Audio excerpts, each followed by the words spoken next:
선체 강판이 삐걱거리는 비명을 질러댔습니다. 폭발이 터질 때마다 발생하는 충격파가 물속으로 퍼져나가며 마치 묵직한 망치처럼 가슴을 세게 후려쳤죠. 파라오는 잠수함 내부의 불빛이 몇 번 깜빡이더니 완전히 꺼졌습니다. 비상등의 붉은 빛이 주변 모든 것을 피처럼 물들였습니다. 때는 1945년 3월 17일 태평양 해역입니다. 쇼칸섬 해안에서 40마일 떨어진 곳이죠. 해수면 아래 250피트 지점. 78명의 승무원들은 그야말로 생사의 기로에 놓여 있었습니다. 현재까지는 운이 좋았지만 플래지 소령은 장망경을 꽉 움켜쥔 채 자리에 버티고 서 있었고 또다시 수중폭내 한 발이 굉음을 내며 폭발했습니다. 너무나 가까운 거리였습니다. 천장에서 페인트 조각들이 비처럼 쏟아져 내렸죠. 한 젊은 수병은 몸을 숙여 양동이에 구토했지만 아무도 그에게 다가가 돕지 못했습니다. 모든 이들이 제자리에 얼어붙어 옴짝달싹할 수 없었죠. 일본 구축함 우즈키호는 인내심 있는 상어처럼 위에서 맴돌고 있었습니다. 음파 탐지기 신호가 해수를 뚫고 들어왔고 삐삐 그 소리 하나하나가 그들에게는 카운트다운이나 마찬가지였습니다. 일본 함장은 미군 잠수함이 바로 이 지점에 있다고 확신했습니다. 그리고 잠수함이 이미 치명적인 손상을 입었다는 것도 알고 있었죠. 프로펠러가 손상되고 배터리팩이 파열되었으며 염소가스가 계속해서 새어나오고 있었으니까요. 이 파라오는 절대 도망칠 수 없습니다. 정상적인 산소 공급조차 유지하기 어려웠습니다. 12시간 후 배터리가 완전히 소진되면 잠수함은 수면 위로 강제로 부상하거나 적의 포격 아래 노출될 것이고 아니면 심해로 가라앉아 수압에 으스러질 것입니다. 어떤 결말이든 78명 전원은 죽음을 피할 수 없었습니다. 1945년 당시 전쟁 통계는 냉혹하고 잔인했습니다. 미군은 이미 신두척의 잠수함이 적군에게 격침되었고 3,505명이 희생당했습니다. 잠수함 부대 총병력의 22%에 달하는 수치였죠. 그중 19척은 수중폭로에 의해 파괴되었습니다. 구축함에 한 번 포착되면 음파 탐지기에 걸린 잠수함의 생존율은 단 34%에 불과했죠. 플래지 소령은 이미 마음속으로 이 계산을 끝마쳤습니다. 매뉴얼에 나와 있는 모든 회피 전술을 그는 침묵항해까지 시도해봤지만 긴급하게 몸을 틀어 방향을 바꿨지만 수온약층으로 잠수해 은폐했지만 하지만 모두 소용없었죠. 일본군 소나병의 기술이 너무 정교했거든요. 그들의 모든 움직임이 끈질기게 추적당하고 있었거든요. 플래키가 몰랐던 건 이 난국을 타개할 핵심 열쇠가 바로 앞 어뢰실에 숨겨져 있었다는 거죠. 그는 몰랐던 겁니다. 잠수함에 무단 탑승한 밀항자가 숨어있다는 사실을요. 그 소년이 나이를 속이고 형의 신분증을 위조해서 3개월 전 진주만에서 몰래 잠수함에 탔다는 것을요. 게다가 전혀 상상도 못했을 겁니다. 수염도 제대로 나지 않은 16살짜리 아이가 매일같이 베테랑 병사들이 어뢰를 조작하는 것을 관찰하며 압력, 배수량, 기포의 연관성을 파고들며 심지어 해군, 모든 잠수함 전문가들이 간과했던 핵심, 비법을 깨달았다는 것을요. 그 소년의 이름은 제임스 로버트 버비지 데커. 겉으로 보기엔 단순해 보이는 이 아이디어가 곧 잠수함 작전의 규칙을 완전히 바꿔놓을 겁니다. U-8 잠수함이 왜 절체절명의 위기에 빠졌는지 이해하려면 먼저 폭뇌의 치명적인 원리를 알아야 합니다. 폭뇌는 본질적으로 300에서 600파운드의 TNT 폭약으로 가득 찬 철통입니다. 폭발 깊이를 미리 설정할 수 있고 잠수함을 직접 명중시키지 않아도 치명적이죠. 물은 압축할 수 없는 특성을 가지고 있어서 충격파는 사방으로 방해 없이 퍼져나가죠. 만약 잠수함 28피트 이내에서 폭발하면 선체 강판이 바로 찢어지고 50피트 이내에서는 장비가 치명적인 손상을 입으며 파이프가 터지고 회로가 합선되고 150피트 이내에서는 승무원들이 충격으로 행동 불능 상태가 됩니다. 하지만 진짜 위협은 폭약이 아니라 바로 소나, 즉 능동 소나가 물속으로 음파를 발사해서 잠수함 같은 단단한 물체를 만나면 반사되는 원리죠. 소나병은 반사된 음파를 바탕으로 거리와 방위를 측정하고 전함이 전술 대형을 이루어 폭뇌를 투하하도록 지시하죠. 그렇게 포위망을 서서히 좁혀오는 겁니다. 1943년 이래로 잠수함 함장들은 소나에 대항하기 위해 온갖 방법을 동원했죠. 심해로 잠수해 수온약층이 음파를 굴절시키기를 바라거나 모든 장비를 끄고 침묵을 유지하거나 음향 특징 노출을 피하거나 기름과 잔해를 방출해 침몰한 것처럼 위장하기도 했죠. 하지만 이런 방법들은 늘 불안정했습니다. 미 해군 잠수함 작전 연구팀은 태평양 전장을 분석한 결과 1008건이 심해 폭탄 공격에서 충격적인 결론에 도달했습니다. 소나에 지속적으로 포착되면 잠수함의 생존은 오로지 운에 달려있다는 것이죠. 전문가들은 해결책을 제시했습니다. 유전자 선체 도막을 개발하고 더 빠르고 더 깊이 잠수하는 잠수함을 만들며 적군 소나를 방해하는 전자장비를 제조하는 것이었습니다. 하지만 이 모든 것은 수년간의 연구와 수백만 달러의 투자를 필요로 했습니다. 그리고 잠수함을 전면적으로 개조해야 했죠. 당장 절망에 직면한 잠수함은 기다릴 여유가 없었습니다. 대서양의 독일군 유보트들도 똑같은 어려움에 처해 있었습니다. 영미 구축함의 격침률은 놀라울 정도로 높았고 1944년에만 237척을 잃었죠. 독일군이 1942년부터 사용한 대응장치는 볼드라고 불렸습니다. 독일군은 이를 기포 발생기라고 불렀죠. 이는 수소와 칼슘과 아연 분말로 채워진 금속 캔이었습니다. 잠수함에서 방출된 후 해수와 격렬한 화학 반응을 일으켜 대량의 기포를 생성하여 소나 신호를 반사했습니다. 연합군 정보부는 이미 이 기술을 파악하고 있었습니다. 침몰한 유보트를 인양하여 캔을 확보하고 화학 성분을 분석했었죠. 1944년 10월 미 해군 정보 47A45 보고서는 다음과 같이 판단했습니다. 이론적으로는 효과적이지만 볼드는 전용 발사관이 필요하며 인화성 및 폭발성 화학 약품이어서 미 해군 잠수함 작전에는 적합하지 않다. 배치하는 것을 권장하지 않는다. 솔직히 말해서 이것은 독일군의 기술이 독일군 장비에 맞춰진 것이었습니다. 미 해군 잠수함에는 그에 맞는 설계가 없었죠. 함대 개조는 더욱 요원한 일이었습니다. 그리하여 미 해군 잠수함 함장들은 여전히 똑같은 최후를 맞이하고 있었습니다. 수중에 갇혀서 적군 구축함이 꾸준히 폭탄을 투하하는 것을 지켜보다가 포위망이 점점 좁혀지다가 결국 핵심 부분이 폭파되고 전원이 해저에 수장되는 것이었죠. 비시 미군 잠수함은 태평양 전장에서 가장 치명적인 무기였으며 일본군 상선 300척을 격침시키며 500만 톤의 적군 물자를 파괴하고 일본의 보급선을 끊었으며 네덜란드령 동인도의 석유를 차단하고 인도의 고무, 조선의 쌀을 막아 일본군을 절벽 끝으로 몰아넣었죠. 하지만 승리의 대가는 침묵하는 잠수함들과 쓰러져간 생명들이었습니다. 스팅어호 침몰, 하트에로 침몰. 탱호는 스스로 발사한 어뢰에 맞아 침몰했죠. 단 9명만이 살아남았습니다. 로어로우는 일본군 포트에 피격되어 전원 전사했습니다. 잠수함 신두척 3,505명이 희생되었고 그 숫자는 계속해서 늘어나고 있었습니다. 미 해군은 기적이 절실했습니다. 몇 달씩 개조할 필요 없고 전용 장비도 필요 없고 위험한 화학 약품도 필요 없는 간단하고 즉각적인 당장 효과를 볼 수 있는 대응책이 필요했죠. 그런데 이 기적은 원래 잠수함에 있어서는 안 될 한 아이로부터 시작됩니다. 제임스 로버트 데커, 전우들은 그를 밥이라고 불렀죠. 1929년 4월 3일 텍사스주 코퍼스 크리스티에서 태어났습니다. 8살 때 상선 선원이었던 아버지가 익사했고 어머니가 재혼하자 새아버지는 그를 쓸모없는 짐덩이로 여겼습니다. 15살부터 바비는 부두에서 일하며 화물선 짐을 싣고 내리며 한 푼, 두 푼 돈을 모았습니다. 16살 되던 해 그는 해군에 입대해 세상을 보고 새아버지의 주먹을 벗어나기로 결심했습니다. 해군 징병 규정은 17세는 부모 동의, 18세는 고등학교 졸업장이 있어야 했습니다. 바비는 둘 다 없었지만 형의 출생증명서를 들고 와서는 이조 기술이 아주 능숙했죠. 어머니의 눈썹 연필로 가짜 콧수염까지 그렸습니다. 갤버스턴의 징병관은 할당량을 채우기 위해 한눈에 알 수 있는 이 거짓말에 정말로 속아 넘어가고 말았습니다. 1944년 12월 3일 16세 8개월의 제임스 로버트 데커는 오른손을 들고 헌법을 수호하겠다고 맹세했습니다.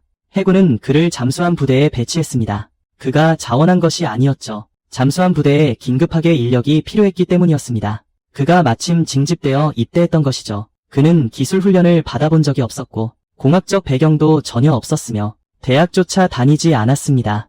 하지만 코네티컷주 뉴런던 기지에서 8주간의 기초 잠수함 훈련을 받았습니다.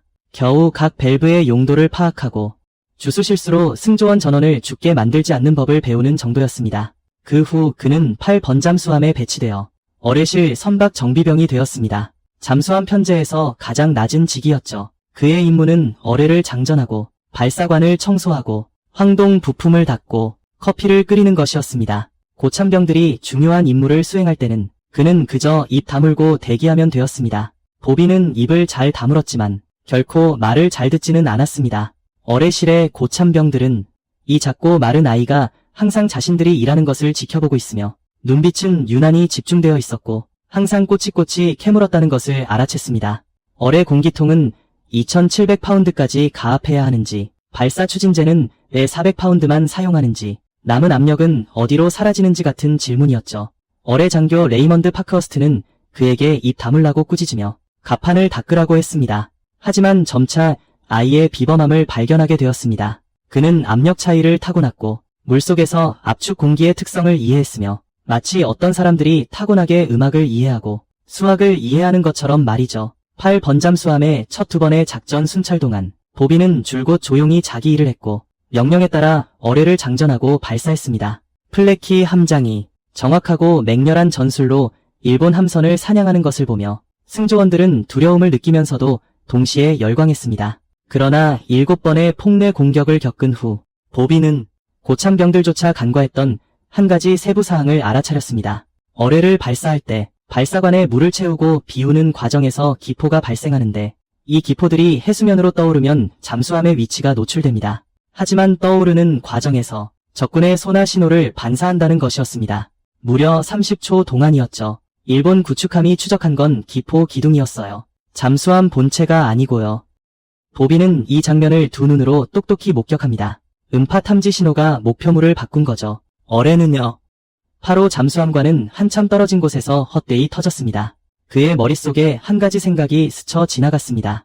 우리가 직접 기포를 만들 수 있다면 어떨까?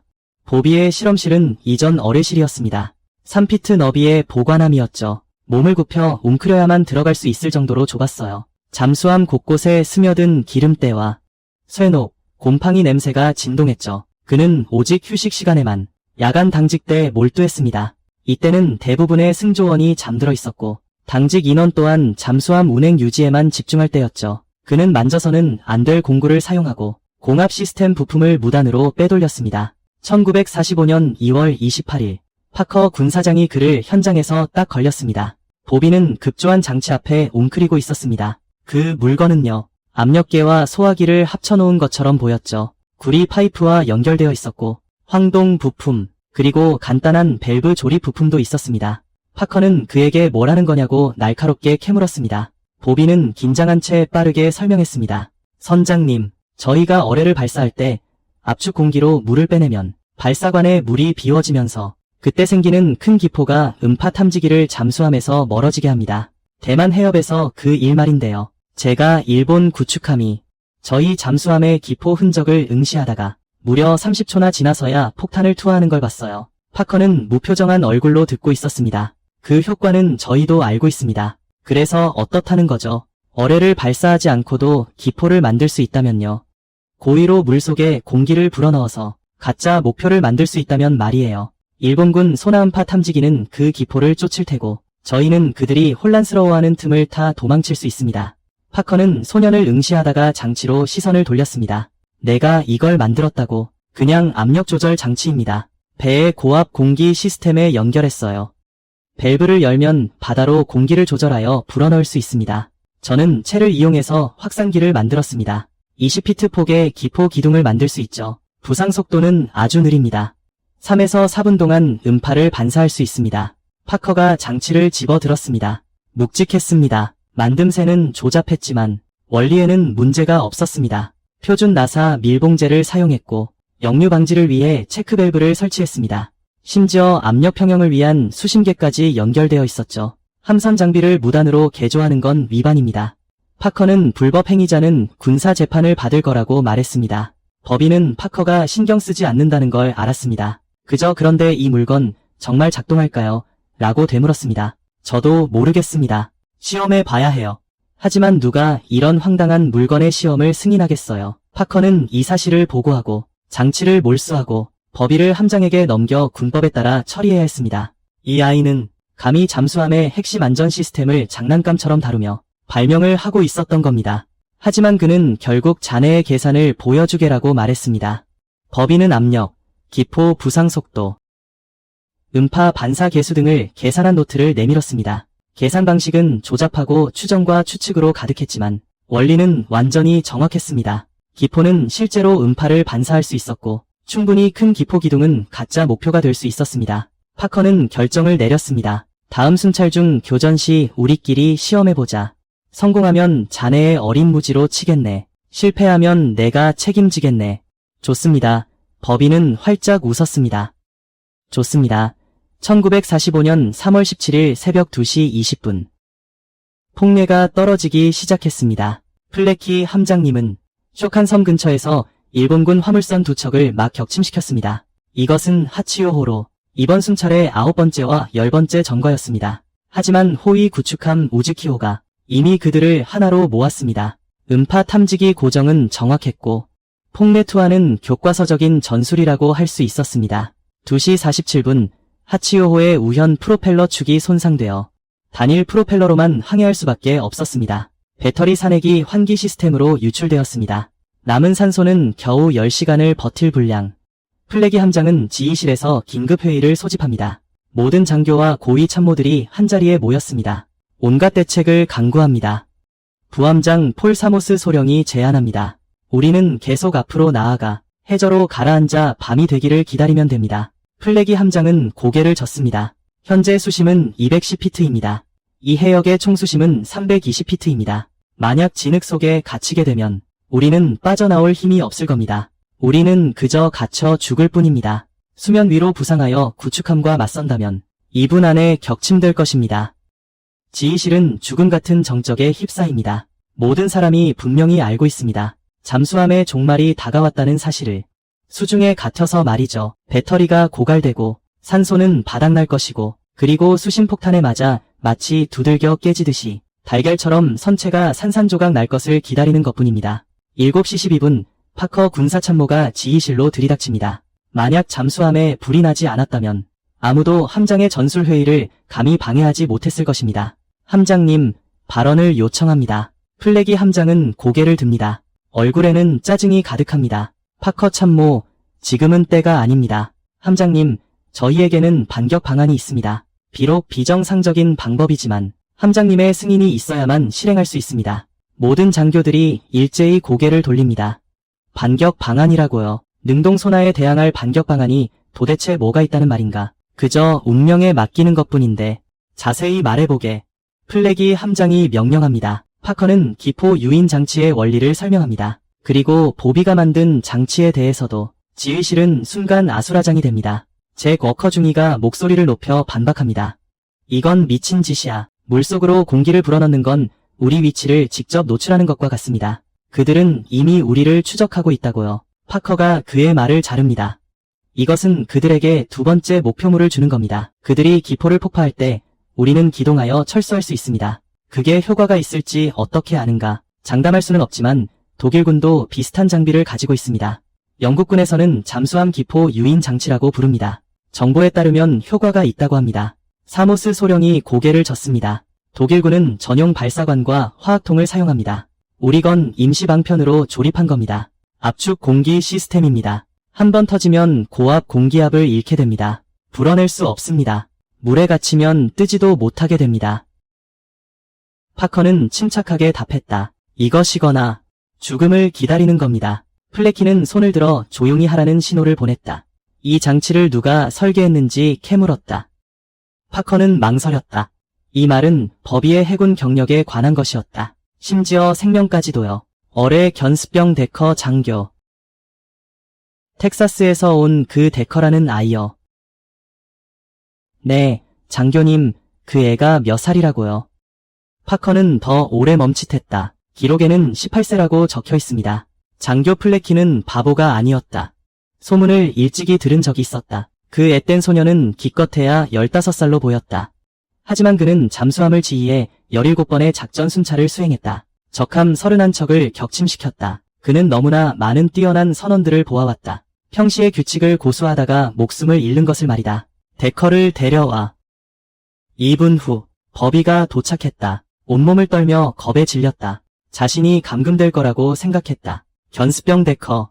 플레키가 입을 열었다. 파커 군시장이 말했지. 고압 공기 시스템으로 소나 미끼를 설계했다고. 맞나? 장교.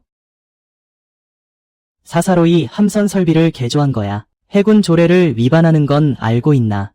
알고 있습니다. 장교님. 자네는 알고 있나? 이 물건이 고장 난다면, 압축 창고를 터뜨려 버린다면, 배치에 실패한다면, 잠수함의 모든 사람을 죽게 할 것이다. 법인은 침을 꿀꺽 삼켰다. 알고 있습니다. 장교님.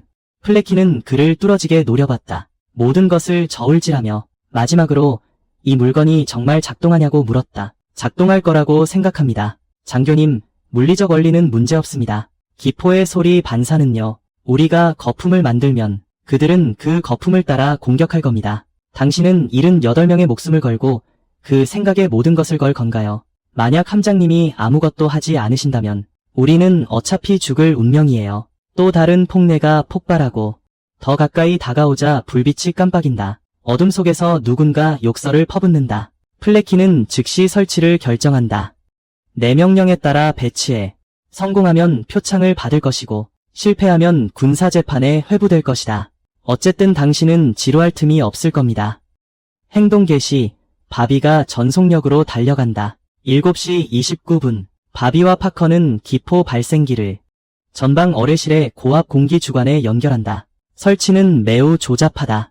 구리 파이프는 기존 파이프에 고정되었고 볼 밸브가 유량을 제어한다. 확산판은 비상 퍼지.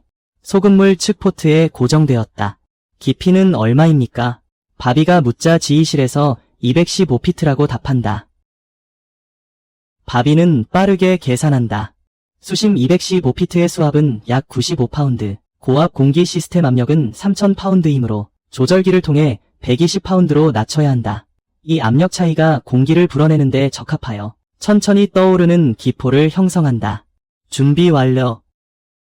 파커가 묻자 바비가 고개를 끄덕인다. 두 손이 떨리는 것은 두려움 때문이 아니라 아드레날린이 솟구치기 때문이다. 성패가 이 한판에 달려있다. 파커는 지휘실에 보고한다. 전방 어뢰실에 대응 장치 준비 완료. 플래키의 목소리가 통화기를 통해 들려온다. 대기하라. 해면 위에서는 유즈키호가 또 한 번의 음파 탐지 스캔을 완료한다. 적. 일본군 함장 나카무라 요시야 소령은 자신감에 넘친다. 그는 이전에 미군 잠수함을 가둔 적이 있다. 인내심을 가지고 폭내 전술을 실행한다면 미군은 결국 당황하여 실수를 저지르고 이치를 노출할 것이다. 이 잠수함은 동력 손상으로 소나병조차 축계가 흔들리는 소리를 들을 수 있었다. 그들을 잡는 것은 시간 문제일 뿐이다. 나카무라는 새로운 폭내 투하를 명령한다. 5개의 폭내를 200피트, 폭발 깊이로 설정하고 일자 형태로 배열합니다. 60피트도 갖추고 있습니다. 잠수함 항해 방향의 수직으로 말이죠. 8호 잠수함 내부에서는 승무원들이 5번의 명확한 낙수음을 듣습니다. 플래키가 5, 4, 3 카운트다운을 시작하고 즉시 대양 장치를 배치합니다.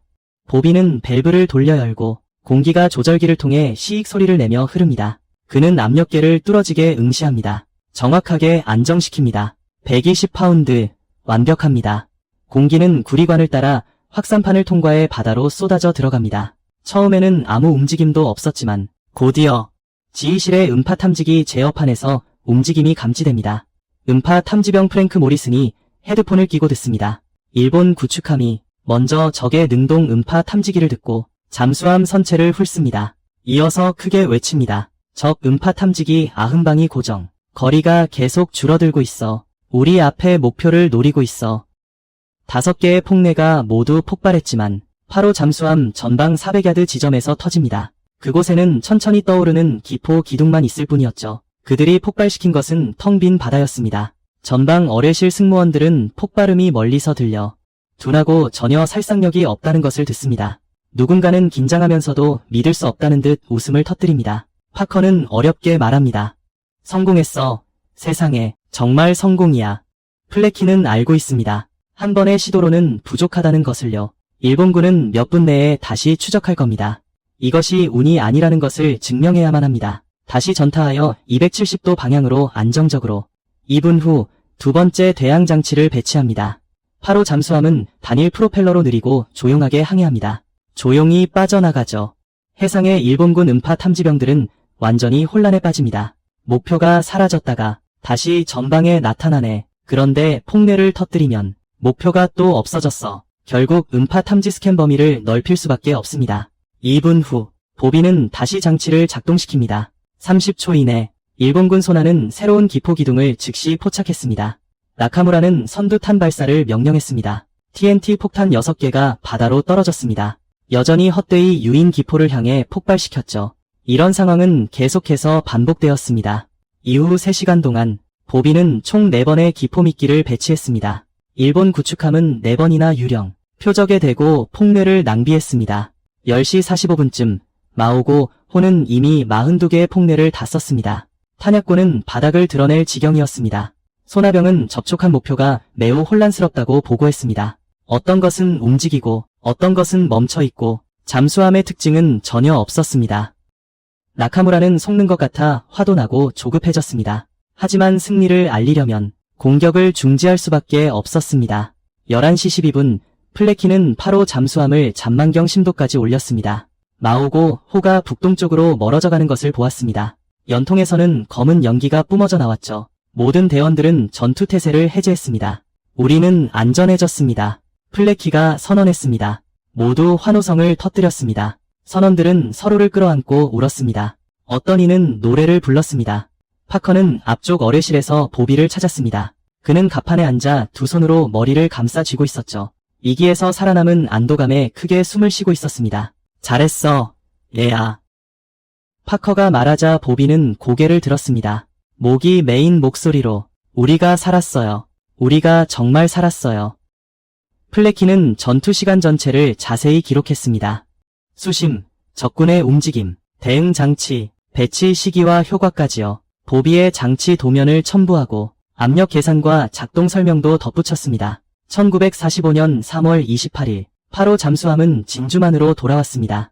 플레키는 순찰 보고서를 제출했습니다. 태평양 잠수함대 사령부는 특별히 제안했습니다. 함선 공격병 데커가 설계한 기포 미끼는 즉시 테스트하고 개선하여 전군에 보급해야 한다고 말이죠.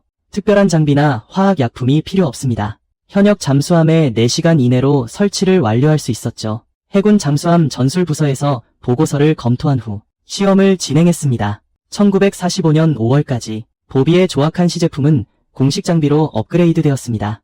MK1형 잠수함 기만 장치였죠. 그리고 즉시 전군 설치가 시작되었습니다. 일본이 항복하기 전까지 32척의 잠수함이 개조를 완료했습니다. 데이터상으로 효과는 정말 뛰어났는데요. 1945년 3월부터 8월까지 기포 기만 장치를 장착한 미군 잠수함은 폭내 공격에서 89%의 생존율을 기록했습니다. 장착하지 않은 잠수함은 겨우 74%였죠. 15% 비가 상승한 겁니다. 이 15%는 살아있는 생명을 의미했습니다. 약 180명의 희생될 뻔했던 잠수함 승조원이 생존할 수 있었죠. 그저 16세 소년이 폭내 공격 속에서 기포의 기막힌 활용법을 알아냈기 때문이었습니다. 적군도 변화를 감지했습니다. 전후 연합군 정보신문 보고서인 156호에는 나카무라 함장에 대한 질문이 기록되어 있습니다. 1945년 미군 잠수함 전술 변화에 대해 묻자 나카무라 함장은 이렇게 답했습니다. 미국인들이 어떤 유령 기술을 개발했습니다. 우리 소나로 목표를 포착하고 공격을 시작하면 잠수함이 허공으로 사라져 버립니다. 분명 한 곳에서 프로펠러 소리가 들리는데 잠수함은 몇 킬로미터 떨어진 곳에서 수면 위로 떠오릅니다. 마치 여러 개의 목표로 분신할 수 있는 것 같습니다. 너무 골치 아픕니다. 그리고 너무나 효과적입니다. 전후 해군은 버비디커를 거의 완전히 잊을 뻔했습니다. 고의는 아니었죠. 그저 관료주의적인 행정처리 때문이었습니다. 서류에서 그의 실제 나이가 드러났고 조사 결과 그는 서류를 위조하여 입대했음이 밝혀졌습니다. 엄밀히 말하면 그의 모든 복무기간이 불법이었던 거죠. 8호 잠수함을 구한 공적조차도 권한 없는 인물로서 이뤄낸 것이었습니다. 해군의 처리 방식은 간단했습니다. 1945년 9월 그를 조용히 전역시키고 이 일이 전혀 없었던 것처럼 꾸몄습니다. 표창도 없었고 의식도 없었죠. 그의 공헌마저도 공식적으로 인정받지 못했습니다. 플레키 함장이 나섰습니다. 나중에 8번 잠수함의 전투 공적으로 명예훈장을 수여받은 함장은 해군 관계자에게 편지를 보냈는데 그 내용이 격렬했어요. 어뢰병 데커의 나이는 중요하지 않습니다. 그의 공헌은 매우 중요합니다. 그가 설계한 장치가 이 잠수함을 구했습니다. 그리고 더 많은 사람을 구할 것입니다. 공로를 인정하지 않을 거면 그냥 그를 전역시켜요. 세상의 규정이 비겁하게 행동했을 때 결국 관료주의가 우세했어요. 보비는 결국 명예 전역자로 떠나게 되었습니다. 하지만 어떤 훈장이나 포상, 공식적인 인정도 받지 못했습니다. 하지만 플루키는 포기하지 않았어요. 1946년 그는 회고록 물속의 천둥을 출간했고 한 장 전체를 보비의 물고기 이야기에 할애했습니다. 바로 기포미끼의 이야기였죠. 그의 이름을 직접 언급하며 그의 공적을 상세히 기록했습니다. 그리고 8번잠수함의 승무원들은 그를 결코 잊지 않았습니다. 전후의 모임마다 그의 이야기를 꺼냈고 그 소년의 이야기를 했습니다. 참전 용사 행사에 참여할 때마다 보비를 찾아내 모두에게 그의 위대한 업적을 알렸죠. 1985년 8번잠수함 승무원들은 40주년 기념 제회를 가졌습니다. 그 당시 강력하게 반대했던 기포미끼에 대해 반대했던 부함장 폴 사모스는 이미 70세의 고령이었습니다. 그가 먼저 보비를 찾아가 진심으로 사과했어요. 그때 지휘실에서 자네 생각이 미친 짓이라고 말했던 건 내가 틀렸어. 15, 16세였던 보비는 이제 텍사스주의 고등학교 물리교사가 되어 있었습니다. 그는 노인의 손을 잡으며 말했습니다. 당신은 그저 당신의 임무를 다했을 뿐입니다. 잠수함을 생각했던 거고요. 우리가 살아남을 수 있었던 건 모두가 서로를 지켜준 결과입니다. 잠수함병은 원래 그런 법이죠. 기포미끼는 계속해서 진화했습니다. 1960년대에 이르러 미군은 정교한 음향방해 장비를 개발했습니다. 잠수함 엔진 소음을 모방하는 어뢰 미끼와 전용 발사기에서 방출되는 기포 목재를 개발했죠. 오늘날 현대식 잠수함에 탑재된 대항 시스템은 그 기술적 뿌리가 바로 보비 데커에게 있었습니다. 그 당시에 조악했던 압력 조절 밸브와 확산판에서 비롯되었죠. 그것들은 오늘날에도 여전히 사용되고 있습니다. 물론 기밀로 분류되어 있고요. 만약 어떤 잠수함 소나병에게 묻는다면요. 음향 유인책이 뭐냐고요. 그들은 모두 이렇게 말할 거예요. 2차 세계 대전부터 말이죠. 우린 공기총으로 적 잠수함의 소나를 속여왔죠. 그런데 이 모든 것의 시작은요. 원래 잠수함에 있으면 안 되는 16살 소년이었답니다. 바로 바비 데콜의 이야기예요. 소년 천재와는 관계가 없어요. 절박한 상황이 혁신을 낳았다는 거죠. 특별한 재능과도 관계가 없고 오히려 시스템이 생명을 구할 묘책을 놓칠 뻔했다는 거예요. 제안자의 신분이 규칙에 맞지 않았다는 이유 하나 때문에요. 해군 전문가들은 말이죠. 몇 년에 걸쳐 독일군의 볼장치를 연구하면서 너무 복잡하다고 판단했어요. 정식 훈련을 받지 않은 소년에게는 적용할 수 없다고 말이죠. 똑같은 문제에 직면했지만 그 소년은 그냥 물에 공기를 불어넣으면 안 되나 하고 생각했죠. 때로는 말이죠. 획기적인 아이디어가 박사의 손에서 나오는 게 아니라 문제에 가장 가까이 있는 사람에게서 나온답니다. 모든 사람이 너무 간단하고 너무 뻔하고 너무 터무니없다고 생각하는 방법을 시도하는 이들로부터 나오기 때문이죠. 그 순찰 덕분에 78명이 무사히 집으로 돌아갔고 많은 이들이 나중에 자녀를 두었으며 손주들은 완전한 삶을 살았죠. 이 모든 게 말이죠. 단지 누군가 만약 이렇다면 어떨까? 라고 물었고 다른 누군가는 한번 해보자라고 답했기 때문이에요. 만약 이 이야기가 여러분의 마음을 움직였다면 좋아요를 꼭 눌러주세요. 여러분의 좋아요 하나하나가 더 많은 사람들이 볼 수 있게 해줄 거예요. 이렇게 잊혀진 2차 세계대전의 이야기들을요. 아직 구독 안 하셨다면요. 구독 버튼을 누르고 알림 설정을 켜는 것을 잊지 마세요. 저희는 매일 종이 더미 속에서 찾아내고 있답니다. 잊혀진 이야기들을요. 지금 바로 댓글로 남겨주세요.